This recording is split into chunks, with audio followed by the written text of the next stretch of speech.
Amen.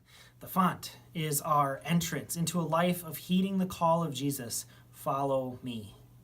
We learned three things from our lessons this week about baptism. First, a life baptized is a life of freedom.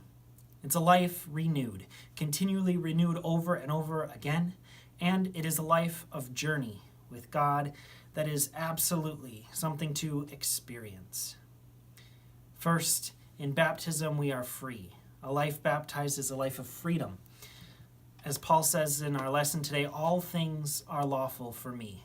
Yet, as Paul ran into in Corinth, not all things are good. We get trapped when God's grace is trusted upon to cover for things that bring no good to oneself nor to one's neighbor. St. Paul had to write a few letters to remind those saints in Corinth that our freedom from the law is not a license to go around sinning. Our freedom is for our neighbor.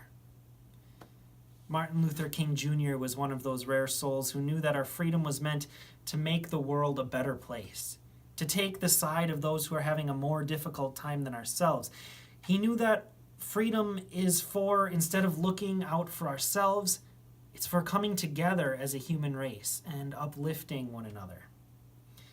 His most memorable illustration was his proclamation of one of Jesus' parables. And the point was that there comes a time when we are called upon to upset the system, when we are called to break the rules in order to help our neighbor in need.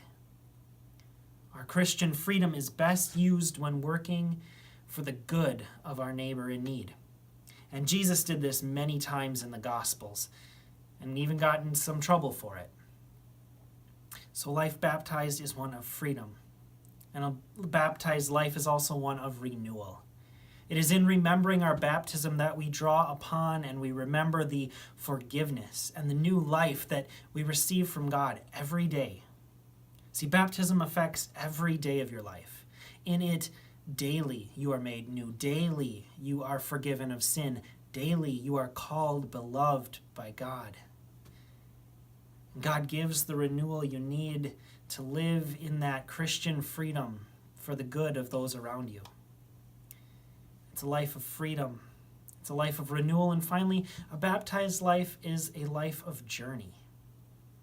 God is active in the world. God is working even now to make all things new, right, and whole in this broken world.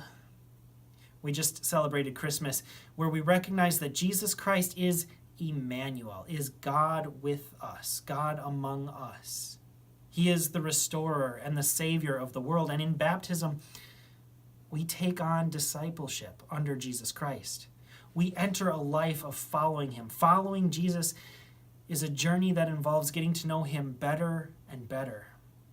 On this journey, we know him more clearly. We love him more dearly and follow him more nearly, day by day.